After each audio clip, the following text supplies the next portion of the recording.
ನನಗೆ ಏನು ಅನಿಸ್ತಾ ಇದೆ ಅಂದರೆ 5 years ಬ್ಯಾಕ್ ನಾನು ಫಸ್ಟ್ ತೊಗೋಬೇಕಾಗತ್ತೆ, ಆಮೇಲೆ ಅದನ್ನ ಸಿಗಿಬೇಕು.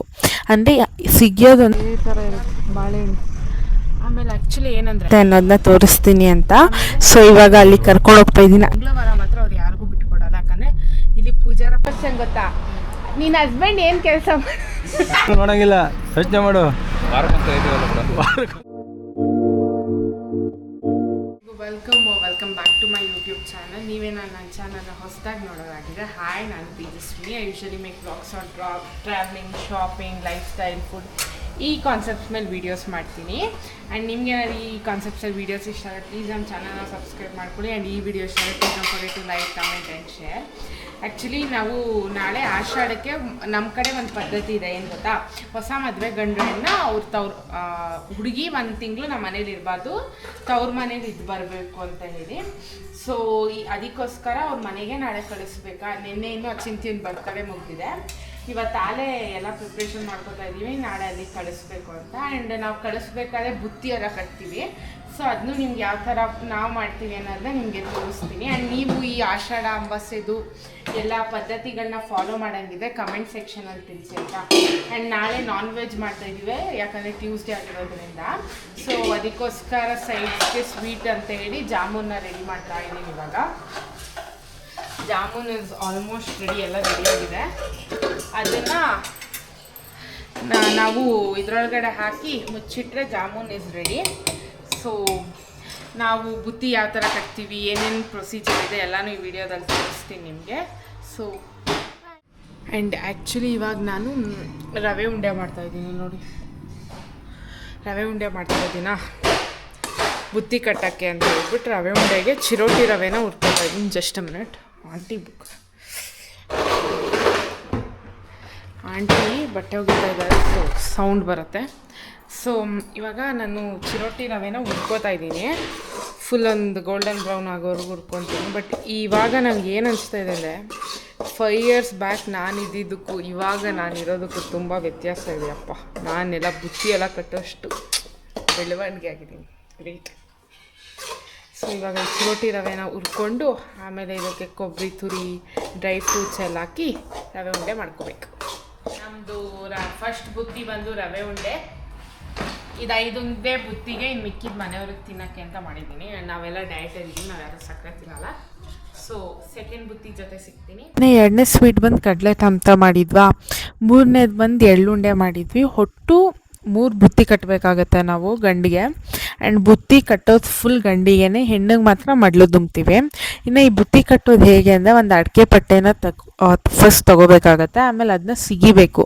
ಅಂದರೆ ಸಿಗಿಯೋದೊಂದು ಹಿಂದ್ಗಡೆದು ಒಂದು ಲೇಯರ್ನ ನೀವು ಕೈಯಲ್ಲೇ ಕಿತ್ತಾಕ್ಬೋದು. ಅದನ್ನ ಕಿತ್ತಾಕಿ ಅದರೊಳಗಡೆ ನಾವು ಮಾಡಿರೋ ಬುತ್ತಿನೆಲ್ಲ ಇಟ್ಟು ಈ ಥರ ಫೋಲ್ಡ್ ಮಾಡಿ ಅದಕ್ಕೆ ಅಡಿಕೆ ಪಟ್ಟೆದೆ ಎಳೆ ಎಳೆ ಕಿತ್ತಾಕಿರ್ತೀವಲ್ಲ ಅದರಲ್ಲೇ ಕಟ್ಟಿದ್ರೆ ಬುತ್ತಿ ರೆಡಿ ಆಗುತ್ತೆ. ಇದೇನೇ ಬುತ್ತಿ ಅಂತ ನಾವು ಹೇಳ್ತೀವಿ. ಒಟ್ಟು ಈ ಥರ 3 ಬುತ್ತಿನ ರೆಡಿ ಮಾಡ್ತೀವಿ. ಆ್ಯಂಡ್ ಅದನ್ನ ಗಂಡಿಗೆ ಮಡ್ಲು ತುಂಬಬೇಕಾದ್ರೆ ಇಡ್ತೀವಿ, ಆಯಿತಾ. ಈ ಬುತ್ತಿ ಕಟ್ಟಿರೋದು ನಾಳೆ ಗೋಪಿ ಎಣ್ಣೆಗೆ ಅಂತ ಈ ಥರ ಅಡಿಕೆ ಪಟ್ಟೆಲಿ ಕಟ್ಟಿ ದೇವ್ರ ಮನೇಲಿ ಇಟ್ಟಿವಿ. ಸೊ ನಾಳೆ ಕೆಲಸ ಈಸಿ ಆಗುತ್ತೆ ಅಂತ. Finally going to KG temple, ಯಾಕಂದರೆ ಇವತ್ತು ಆಷಾಢ, ಇವತ್ತಿಂದ ಆಷಾಢ ಸ್ಟಾರ್ಟು. ಆಷಾಢದ ಅಂಬಾಸೆ ಫಸ್ಟ್ ದಿನ ಇವತ್ತು. ಸೊ ದೇವಸ್ಥಾನಕ್ಕೆ ಹೋಗೋಣ ಅಂಥೇಳಿ ಹೋಗ್ತಾ ಇದ್ದೀನಿ. ಆ್ಯಂಡ್ ಆ್ಯಕ್ಚುಲಿ ಸಂತೆ ನೋಡಿದೆ ಅವ್ರಿಗೆ, ಆ್ಯಕ್ಚುಲಿ ಸಂತೆ ಯಾವ ಥರ ಇರುತ್ತೆ ಅಂತ ತೋರಿಸ್ತೀನಿ. ಯಾಕೆಂದರೆ ಇವತ್ತು KG ಟೆಂಪಲಲ್ಲಿ ಸಂತೆ ನಡೀತಾ ಇರುತ್ತೆ. ಸೊ ಅದಕ್ಕೋಸ್ಕರ ನಾವು ಸ್ವಲ್ಪ ಸಂತೆಲಿ ಏನೇನೋ ತೊಗೊಂಡು ದೇವಸ್ಥಾನದಲ್ಲಿ ದರ್ಶನ ಮಾಡ್ಕೊಂಡು ಬರೋಣ ಬನ್ನಿ. ಬಾಳೆ ಮಂಡಿ ಹಿಂಗೆ ಇರುತ್ತೆ ನೋಡಿ, ಇದೇ ಥರ ಇರುತ್ತೆ ಬಾಳೆಹಣ್ಣು. ಆಮೇಲೆ ಆ್ಯಕ್ಚುಲಿ ಏನಂದರೆ ಇಲ್ಲಿ ಬರ್ತಾರೆ ಎಲ್ಲರೂ, 1 ಗೊನೆ 2 ಗೊನೆ ಲೈಕ್ ಇದಕ್ಕೂ ಎಲ್ಲ ಬೇರೆ ತುಮಕೂರು ಕಳಿಸ್ತಾರಲ್ಲ, ತುಮಕೂರಿಗೆಲ್ಲ ಕಳಿಸ್ತಾರ. ಸೊ ಅವರು ಅಲ್ಲಿ ಇಲ್ಲಿಂದನೇ ಕೊಂಡ್ಕೊಂಡೋಗಿ ಅಲ್ಲಿಗೆ ಮಾರ್ತಾರೆ. ಇಲ್ಲಿ ರೈತರ ಹತ್ರ ಚೀಪಾಗಿ ತಗೋತಾರೆ, ಅಲ್ಲಿ ಜಾಸ್ತಿ ದುಡ್ಡು ಕೊಟ್ಟು ನಾವು ತರಬೇಕಷ್ಟೆ. ಅದಕ್ಕೋಸ್ಕರ ನಮ್ಮಂಥವ್ರು ಏನು ಮಾಡ್ತೀವಿ ಅಂದರೆ ಈ ಥರ ಮಂಡಿ ಇರುತ್ತಲ್ಲ ಅಲ್ಲಿಗೆ ಬರ್ತೀವಿ. ನಮ್ಗೆ ಯಾವ ಥರ ಬೇಕು ಬಾಳೆಗೊನೆ ತೊಗೋತೀವಿ, ಅದನ್ನು ಒಂದು ವಾರಕ್ಕೆ ನೆಕ್ಸ್ಟ್ ಈ ವಾರ ತೊಗೊಂಡೆ ನೆಕ್ಸ್ಟ್ ವಾರಕ್ಕೆ ನಾವು ಹಣ್ಣು ಮಾಡ್ಕೋಬೋದು, ಅದನ್ನೇ ಯೂಸ್ ಮಾಡ್ತೀವಿ. ಹಿಂಗೆ ನಾವು ಮಾಡೋದು. ನಾ ಆ್ಯಕ್ಚುಲಿ ಸಂಡೇನೂ ದೇವಸ್ಥಾನಕ್ಕೆ ಹೋಗಿದ್ದೆ, ಒಂದು ಅಚಿಂತ್ಯನ ಬರ್ತಡೇ ಇತ್ತು ಅಂತೇಳಿ, ಮತ್ತು ಇವತ್ತು ಕೂಡ ಹೋದೆ. ಯಾಕೆಂದರೆ ಆಷಾಢದ ಅಮಾವಾಸ್ಯೆ ಇತ್ತಲ್ಲ, ಸೊ ಅಮಾವಾಸ್ಯೆ ಟೈಮಲ್ಲಿ ನಾನು ಯೂಶ್ವಲಿ ದೀಪ ಹಚ್ತೀನಿ, ಮತ್ತು ಆಷಾಢದಲ್ಲಿ ಹೆಣ್ಣು ದೇವ್ರಿಗೆ ಅಂದರೆ ನಮ್ಮ ಮನೆ ದೇವರಿಗೆ ನಾನು ಮಡ್ಲಕ್ಕಿ ಕೊಡ್ತೀನಿ. ಸೊ ಎರಡೂ ಆಗುತ್ತೆ ಅಂದ್ಕೊಂಡು ಹೋಗಿದ್ದೆ. ಇನ್ನು ಕಾಳಘಟ್ಟಮ್ಮನ ಬಗ್ಗೆ ಹೇಳಲೇಬೇಕು. ನನಗೆ ಅಲ್ಲಿಗೆ ಹೋದಾಗ ಸಿಗೋವಂಥ ಸ್ಯಾಟಿಸ್ಫ್ಯಾಕ್ಷನ್ ಲೈಫಲ್ಲಿ ಇನ್ನು ಎಲ್ಲೇ ಹೋದರೂ ಸಿಗೋದಿಲ್ಲ. ಸೊ ಅದಕ್ಕೋಸ್ಕರ ನಾನು ಯೂಶ್ವಲಿ ನನ್ನ ಲೈಫಲ್ಲಿ ಏನೇ ಸ್ಪೆಷಲ್ ಈವೆಂಟ್ಸ್ ಇದ್ರೂ ಅಲ್ಲಿಗೆ ಹೋಗೋಕ್ಕೆ ಇಷ್ಟಪಡ್ತೀನಿ ಆ್ಯಂಡ್ ಅಲ್ಲೇ ಸೆಲೆಬ್ರೇಟ್ ಮಾಡ್ಕೊಳ್ಳೋಕೆ ಇಷ್ಟಪಡ್ತೇನೆ.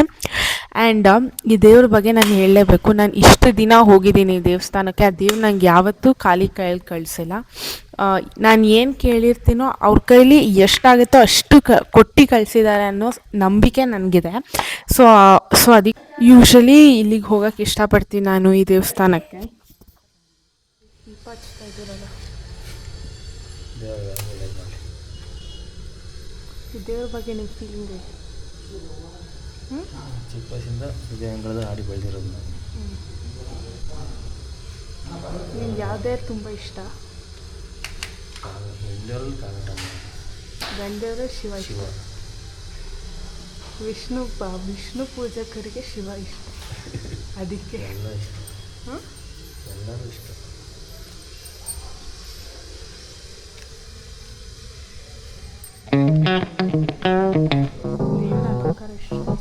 ನಾನು ನಿಮ್ಗೆಲ್ಲರಿಗೂ ವಿಡಿಯೋ ಸ್ಟಾರ್ಟಿಂಗಲ್ಲೇ ಹೇಳ್ದಂಗೆ ಸಂತೆ ಯಾವ ಥರ ನಡೆಯುತ್ತೆ ಅನ್ನೋದನ್ನ ತೋರಿಸ್ತೀನಿ ಅಂತ.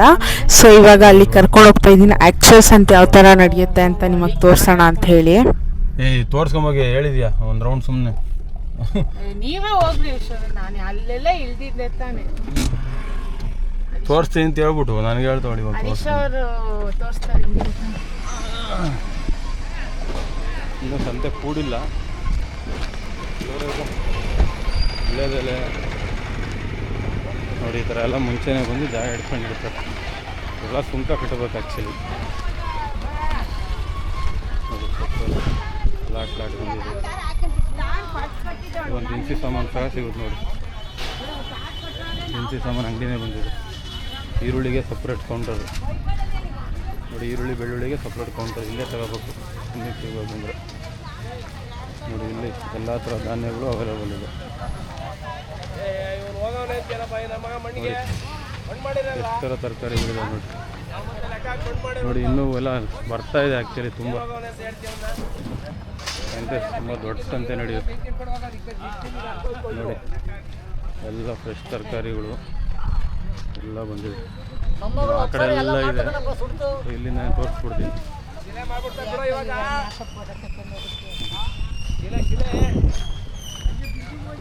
ಅಷ್ಟೇ, ಇದೆ ಸಂತೆ. ಸೊ ನಿಮ್ಮ ಕಡೆ ಸಂತೆ ನಡೆದ್ರೆ ಫೋಟೋ ಇದ್ರೆ ಹಾಕಿ, ಇಲ್ಲ ಒಂದು ಕಮೆಂಟ್ ಮಾಡಿ. ಆ ಗುಲಾಬಿ ಕೊಟ್ಬಿಡ್ಬೇಕಾರೆ ಘಾಟ ಮುಗಿಸ್ತೀರಿ ಅಂತ. ಎಷ್ಟು ಚೆನ್ನಾಗಿತ್ತು ಗೊತ್ತಾ, ಒಂಥರ ಸ್ಯಾಟಿಸ್ಫ್ಯಾಕ್ಷನ್. ಆಮೇಲೆ ದೇವ್ರ ಅಲಂಕಾರ ಹಿಂಗಿತ್ತು ಅಲ್ವಾ, ಸೂಪರ್. ನಾನು ಈ ಥರ ಅಲಂಕಾರ ಫಸ್ಟ್ ಟೈಮ್ ನೋಡಿದ್ದು, ತುಂಬ ಚೆನ್ನಾಗಿ ನೋಡಿದ್ದೀನಿ. ಬಟ್ ಇದೊಂಥರ ವೆರೈಟಿ ಆಗಿತ್ತು. ಅದು ದೇವ್ರಿಗೆ ಹಾಕಿದ್ರಲ್ಲ ಮಗ್ಗಿನ ಜಡ, ಅದು ಎಷ್ಟು ಚೆನ್ನಾಗಿತ್ತಂದರೆ ಸಕ್ಕತ್ತಾಗಿತ್ತು. ಯಾರು ಸಕ್ಕತ್ತಾಗಿ ಅಲಂಕಾರ ಮಾಡಿದ್ದಾರೆ. ಆ್ಯಂಡ್ ಇಲ್ಲಿ ಏನು ಗೊತ್ತಾ ಇನ್ನೊಂದು ಸ್ಪೆಷಾಲಿಟಿ, ಬೇರೆ ವಾರದಲ್ಲಿ ನಾವು ಹೂವಿನ ಅಲಂಕಾರ ಮಾಡಿಸ್ಬೋದು, ಬಟ್ ಮಂಗಳವಾರ ಮಾತ್ರ ಅವ್ರು ಯಾರಿಗೂ ಬಿಟ್ಕೊಡಲ್ಲ. ಯಾಕಂದರೆ ಇಲ್ಲಿ ಪೂಜಾರಪ್ಪ ಅವ್ರ ಮನೆಯವ್ರು ಇರ್ತಾರಲ್ಲ, ಅವರೇ ಅಲಂಕಾರ ಮಾಡ್ತಾರಂತೆ, ಅವರೇ ಖರ್ಚು ಹಾಕ್ಕೊಂಡು ದೇವ್ರಿಗೆ ಅಲಂಕಾರ ಮಾಡಿಸೋದು. ಅವ್ರು ಮಂಗಳವಾರ ಮಾತ್ರ ಯಾವತ್ತೂ ಯಾರಿಗೂ ಬಿಟ್ಕೊಡಲ್ಲ.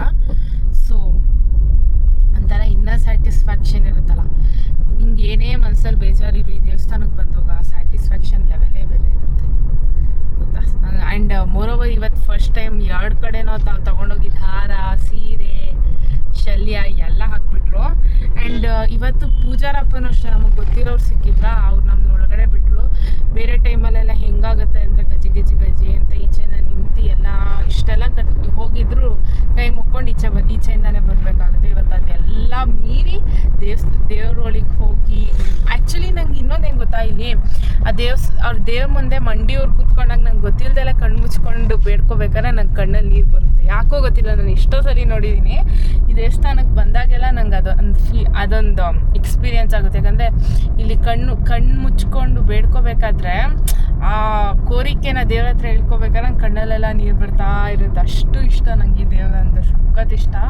ಸೊ ನಾನು ಯಾವಾಗಲೂ ಇಲ್ಲಿಗೆ ಬರೋಕ್ಕೆ ಬಯಸ್ತೀನಿ. ಆ್ಯಂಡ್ ನಿಮ್ಗೇನಾದರೂ ಮನಸ್ಸಲ್ಲಿ ಏನಾದ್ರು ಒಂಥರ if you heart is feeling so much heavy ಅಂದಾಗ ಯಾವ್ದಾದ್ರು ದೇವಸ್ಥಾನಕ್ಕೆ ಹೋಗಿ ಅವಾಗ ಸಿಗುತ್ತಲ್ಲ satisfaction, that is really different ಆಯಿತಾ.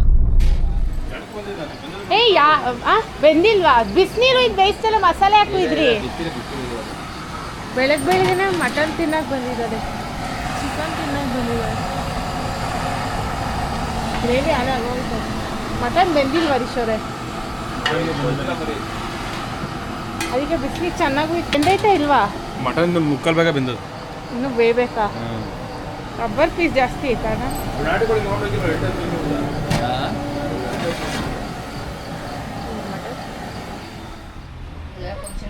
ಎಲ್ಲರೂ ಹರೀಶ, ನನಗೆ ಅರ್ಧ ಜನ ಕೇಳೋದು ಏನು ಕ್ವಶನ್ ಗೊತ್ತಾ? ನಿನ್ನ ಹಸ್ಬೆಂಡ್ ಏನು ಕೆಲಸ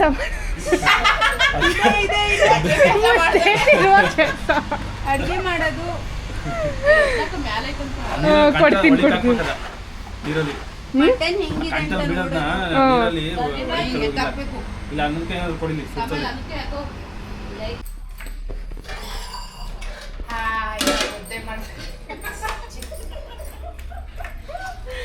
ಬನ್ನಿ ಊಟ ಮಾಡೋಣ. ಆ್ಯಕ್ಚುಲ್ ಸ್ಟೋರಿ ಇವಾಗ ನಿಮ್ಗೆ ಎಕ್ಸ್ಪ್ಲೇನ್ ಮಾಡ್ತೀನಿ. ಏನಂದರೆ ಆಷಾಢದಲ್ಲಿ ಅತ್ತೆ ಸೊಸೆ ಒಂದೇ ಬಾಗ್ಲಲ್ಲಿ ಓಡಾಡಬಾರ್ದು ಅಂತ ಹೇಳಿ ಹುಡುಗಿನ ಅವ್ರ ಅಮ್ಮನ ಮನೆಗೆ ಕಳಿಸ್ತೀವಿ. ಆ್ಯಂಡ್ ಹುಡುಗಿ ಮನೆ ಕಡೆಯವ್ರು ಬಂದು ಹುಡುಗಿ ಮತ್ತು ಹುಡುಗನ್ನ ಕರ್ಕೊಂಡು ಹೋಗ್ತಾರೆ. ಆ್ಯಂಡ್ ಅಮಾವಾಸ್ಯೆ ಅರ್ಧ ದಿನ ಅಲ್ಲಿರಬೇಕು, ಅರ್ಧ ದಿನ ಇಲ್ಲಿರಬೇಕು, ಇದು ಶಾಸ್ತ್ರ. ಸೊ ಕಳಿಸ್ಬೇಕಾದ್ರೆ ಈ ಥರ ಮಡ್ಲು ದುಂಬಿ ಬುತ್ತಿ ಎಲ್ಲ ಕಟ್ಟಿ ಆರತಿ ಮಾಡಿ ನಾವು ಅವ್ರನ್ನ ಹುಡುಗಿ ಮನೆಗೆ ಹುಡುಗಿನಿಬ್ರು ಕಳಿಸ್ತೀವಿ.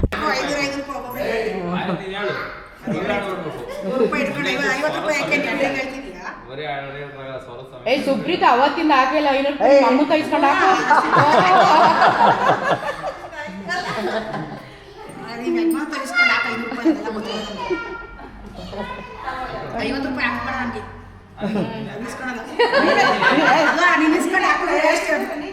ಗಂಡು ಹೆಣ್ಣಿಬ್ರು ಮನೇಲಿ ಹಿರಿಯ ಆಶೀರ್ವಾದ ತಗೊಂಡು ಆಚೆ ಹೋಗಿ ಮಡ್ಲು ಸರಿಸ್ಬಿಟ್ಟು ಅವ್ರ ಅಪ್ಪ ಅಮ್ಮನ ಮನೆಗೆ ಹೋಗ್ತಾರೆ. ಇನ್ನು ಮಡ್ಲು ಸರ್ಸೋದು ಅಂದರೆ ಹುಡುಗಿ ಕಟ್ಟಿರೋ ಮಡ್ಲಕ್ಕಿಲಿ ಒಂದಿಡಿ ಅಕ್ಕಿನ ತೆಗೆದ್ಬಿಟ್ಟು ಇರುವಾಗ ಹುಡುಗ ಹಾಕಿದ್ರೆ ಮಡ್ಲು ಸರ್ಸಿದಾಗುತ್ತೆ. ವೆಂಕಟೇಶ್ ಅಳ್ತೀರಾ? ಇಲ್ಲ ಕಣಬಿಡ. ಏಕೆ? 2 ತಿಂಗಳಾಯ್ತಲ್ಲ. 1 ತಿಂಗಳು ನೋಡಂಗಿಲ್ಲ, ಯೋಚನೆ ಮಾಡು. ವಾರಕ್ಕೊಂದ್ಸಲ ಹೋಗಂಗಿಲ್ಲ. ಅಂಟಿ ಸೇರಿಸ್ಬಿಡ್ರಿ, ಅಲ್ಲಿ ಹೇಳ್ತಾನೆ ವಾರಕ್ಕೊಂದ್ಸಲ ಹೋಗ್ತೀನಿ ಅಂತ, ಬಂದರೆ ಸೇರಿಸ್ಬಿಡಿ. ಬೆಂಗಳೂರು ಹೋಗ್ತೀವಿ, ಗೇಟಿ ಕರ್ಸ್ಕೊಂಡು. ಹರ್ಷಣ್ಣನ ಕಳ್ಸಕ್ಕೆ ಹೋಗ್ತಾ ಇದ್ದಾರಾ, ಅದಕ್ಕೆ ಟೈಮ್ ಆಯಿತು ಅಂತ ಓಡ್ತಾ ಇದ್ದೀನಿ ನಾನು. ಹರ್ಷಣ್ಣನ ಇವತ್ತೇ ಮಡ್ಲು ದುಂಬಿ ಆಷಾಢಕ್ಕೆ ಕಳಿಸ್ತಾ ಇದ್ದಾರೆ. ಇನ್ನು ಈಗ ಹರ್ಷಣ್ಣಂದು ನಾನು ಹೋಗೋಷ್ಟರಲ್ಲಿ ಅಲ್ಲೇ ಮಡ್ಲೆಲ್ಲ ದುಂಬಿಟ್ಟಿದ್ದಾರೆ. ಸೊ ಆರತಿ ಮಾಡಿ ಆರತಿಗೆ ಈಗ ದುಡ್ಡು ಹಾಕ್ತಾ ಇದ್ದಾರೆ. ಸೊ ಅವರು ಮನೆಯಲ್ಲಿ ಎಲ್ಲರದ್ದು ಹಿರಿಯರದ್ದು ಆಶೀರ್ವಾದ ಎಲ್ಲ ತಗೊಂಡು ಅವರ ಅತ್ತೆ ಮಾವನ ಮನೆಗೆ ಹೋದರು. ಸೊ ಅವ್ರಿಗೂ ಬಾಯ್ ಹೇಳಿ ಕಳಿಸ್ಕೊಟ್ಬಿಟ್ಟು ಬಂದ್ವಿ. ಸೊ ಈ ವ್ಲಾಗ್ನ ಎಲ್ಲಿಗೆ ಮುಗಿಸ್ತೀನಿ, ಮತ್ತೆ ಸಿಗ್ತೀನಿ ಇಂಥದ್ದೇ ಇಂಟ್ರೆಸ್ಟಿಂಗ್ ವ್ಲಾಗ್ ಜೊತೆ. ಈ ವ್ಲಾಗ್ ಇಷ್ಟ ಆದರೆ please don't forget to like, comment, share. Bye.